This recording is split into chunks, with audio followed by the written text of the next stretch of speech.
കേരള രാഷ്ട്രീയ രംഗത്തെ അധികായകനായിരുന്ന കെ.എം. മാണിയുടെ 93-ാം ജന്മദിനാഘോഷവും നിഷ ജോസ് കെ മാണിയുടെ കാരുണ്യ സന്ദർശയാത്രയുടെ വാർഷിക റിപ്പോർട്ട് സമർപ്പണവും പാലാ മരിയസദനത്തിൽ നടന്നു.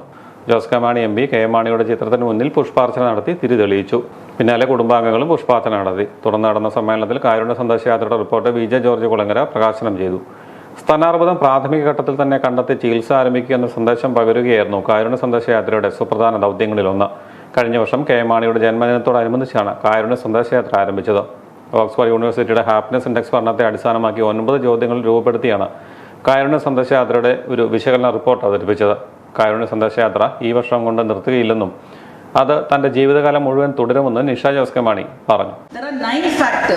ആ 9 ഫാക്ടേഴ്സിനെ ഉൾപ്പെടുത്തിയിട്ടാണ് ഈ കാരുണ്യ യാത്ര, സന്ദേശയാത്ര സക്സസ്ഫുൾ ആണോ അതോ ഇല്ലയോ, അതോ ഏതെങ്കിലും ഒരു ഭാഗം നമുക്ക് ശരിയാക്കാൻ കുറച്ചുകൂടെ ഉണ്ടോ, അതാണ് ഇന്നത്തെ ഈ റിപ്പോർട്ടിൻ്റെ അകത്ത് വരുന്നത്.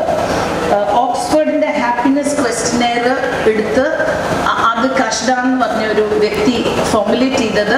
ആ ക്വസ്റ്റ്യനെയർ എടുത്തിട്ട് ഞാൻ ഇവിടുത്തെ ഇന്ത്യയിലുള്ള കുറച്ച് എക്സ്പേർട്സ് ഉണ്ട്, എൻ്റെ കുറേ സുഹൃത്തുക്കളുണ്ട്, അവരുടെ സഹായത്തോടു കൂടി കാരുണ്യ സന്ദേശ യാത്രയിലോട്ട് ഞാൻ അതിനെ ഫോർമുലേറ്റ് ചെയ്ത് ക്വസ്റ്റ്യനെയർ ഫോർമുലേറ്റ് ചെയ്തിട്ട് ഞാൻ മുമ്പോട്ട് കൊണ്ടുപോയതാണ്.